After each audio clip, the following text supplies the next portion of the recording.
Salut tout le monde et bienvenue. Aujourd'hui, je vous présente cette petite vidéo concernant un montage électrique. Le montage d'aujourd'hui consiste de commander une lampe par 4 va-et-vient. Nous allons voir donc, avant d'entamer le montage pratique, comme d'habitude, on va étudier le schéma. Donc, comme vous voyez sur le schéma, nous avons une lampe L est commandée par 4 va-et-vient. Un interrupteur va-et-vient, deuxième interrupteur va-et-vient, troisième interrupteur va-et-vient et le quatrième interrupteur va-et-vient. Et nous avons bien sûr la ligne d'alimentation qui se compose d'une phase et d'un neutre. Et les traits que vous voyez, comme d'habitude, ce sont les conducteurs de courant ou bien les fils électriques. Donc, nous avons cette lampe qu'on peut la commander par cet interrupteur va-et-vient, comme on peut la commander par cet interrupteur-là, comme on peut la commander par ce troisième interrupteur, et comme on peut la commander aussi par ce quatrième interrupteur va-et-vient. Donc, c'est un montage d'une lampe qui est commandée par 4 endroits. Ces 4 endroits, ce sont 4 interrupteurs va-et-vient. Donc, c'est ça le schéma de montage, ou bien un schéma théorique. Maintenant, nous allons passer au montage pratique pour voir comment câbler ce montage électrique et comment ça va fonctionner.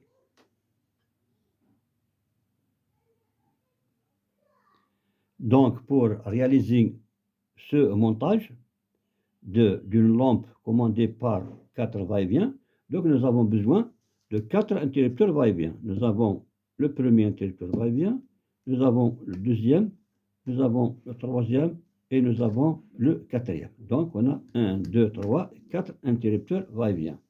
Et nous avons une lampe avec support, c'est-à-dire avec douille. Là,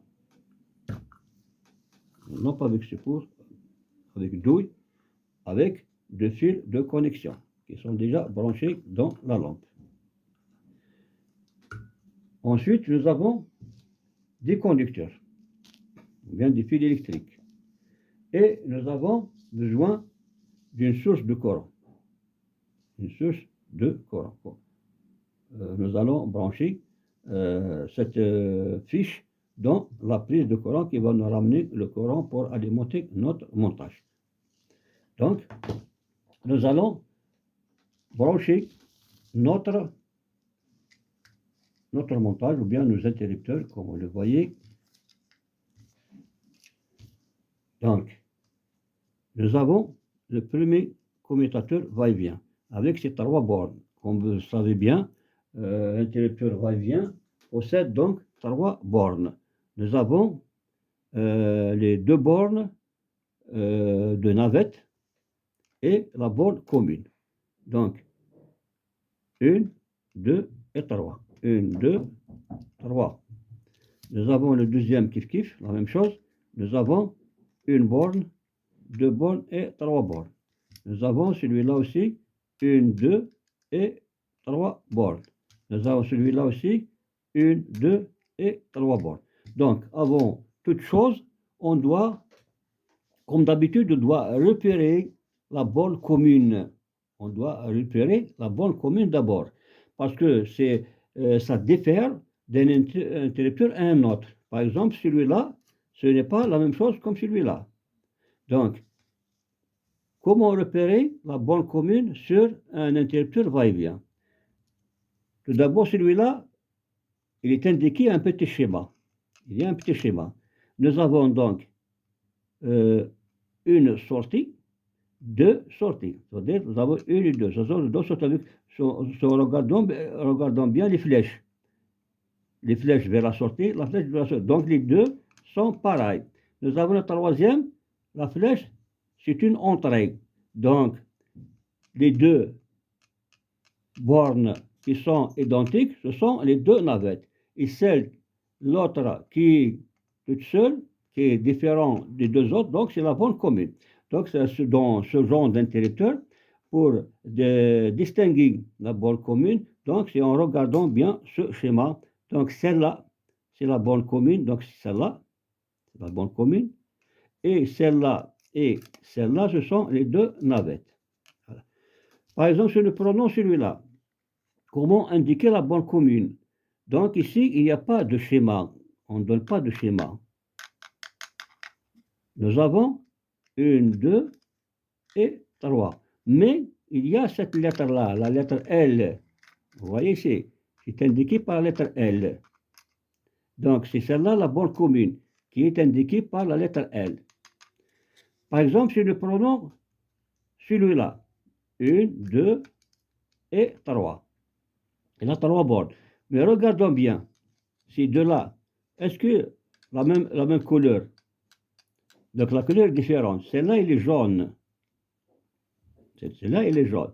Celle-là, elle est argent. La troisième, elle est argent. Donc, celle qui est différente, qui a une différente couleur, ce sera la borne commune, comme je viens de mettre un L ici. C'est moi qui l'ai repéré avec la lettre L.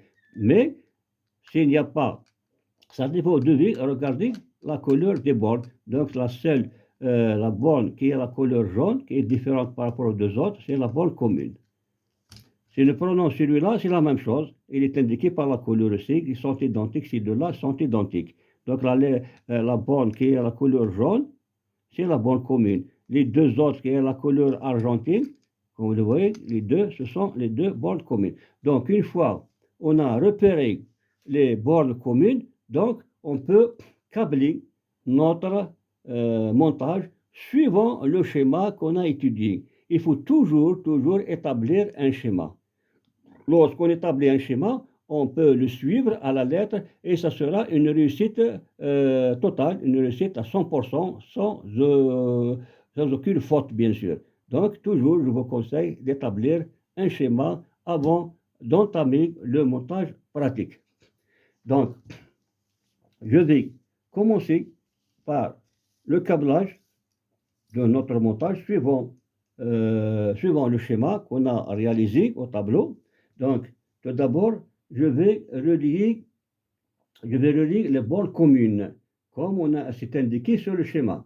Donc l'alimentation, la phase, va aller directement à la borne commune du premier interrupteur. Je vais mettre ici, dans la borne jaune, je vais mettre la phase ici. La phase ici. Ensuite, je vais ramener les deux navettes qui restent sur les deux navettes de deuxième interrupteur. Je vais ramener donc la phase qui va partir, la borne commune qui sera alimentée par la ligne d'alimentation par la phase, et les deux autres bornes vont relier les deux autres bornes de deuxième interrupteur. Ce sont les deux navettes. Je vais les brancher et je reviens. Donc, comme vous voyez ici, j'ai déjà câblé une partie. Celle-là, donc, c'est la borne commune qui va directement à la phase d'alimentation. Les deux navettes vont aux deux navettes du deuxième interrupteur. Maintenant, je vais mettre la borne commune à la borne commune du troisième commutateur.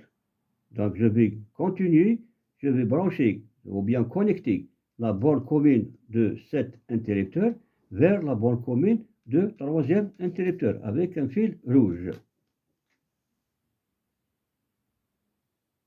Donc, comme vous voyez, donc, la phase vers la borne commune du premier interrupteur, les deux bornes de navette vers les deux bornes de navette de cet interrupteur, la borne commune de celle-là vers la borne commune du troisième interrupteur. Il reste ici deux bords des navettes. Je vais prendre le premier à la première navette, deuxième navette à la deuxième navette de quatrième interrupteur va-et-vient. Ensuite, il me reste la borne commune de celle-là qui va directement à la lampe. Plus, je dois ramener ensuite le neutre vers la lampe. Je vais les brancher.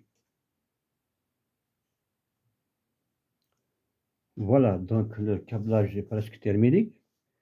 Vous voyez donc j'ai ramené la phase d'alimentation vers la borne commune de cet interrupteur, comme vous le voyez. Je prends le neutre, l'alimentation, je vais le mettre directement sur l'une des bornes de la lampe. Voilà. Je vais le brancher. Et il reste la borne commune de cet interrupteur-là. Vous le voyez en rouge. Voilà. Donc celui-là, je vais le brancher comme retour sur la lampe. Voilà. Je vais le mettre ici.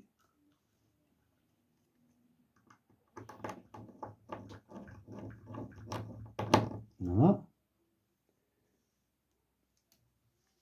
Et je vais le mettre comme ça. Et je vais mettre le courant. Je vais brancher la ligne d'alimentation pour alimenter notre montage. Donc, j'ai alimenté le montage. Voilà. Avec les 4 commutateurs. Donc, je commence. Voilà. J'allume cet endroit. Voilà. Deuxième commutateur. Voilà. Troisième commutateur. Voilà. Et le quatrième commutateur. Comment ça fonctionne. Voilà.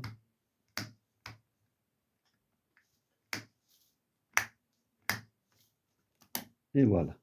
Donc c'est comme ça, ça fonctionne notre lampe avec 4 interrupteurs va-et-vient. Donc c'est le démontage concernant le montage des va-et-vient. Donc il y en a plusieurs modes de branchement de va-et-vient. Nous allons voir encore d'autres modèles de branchement concernant les montages du va-et-vient. Donc je pense, ou bien j'espère que vous avez profité de cette expérience et je vous remercie pour votre attention et n'oubliez pas, comme d'habitude, de nous encourager avec vos abonnements et sans oublier d'activer la cloche pour recevoir toujours du nouveau.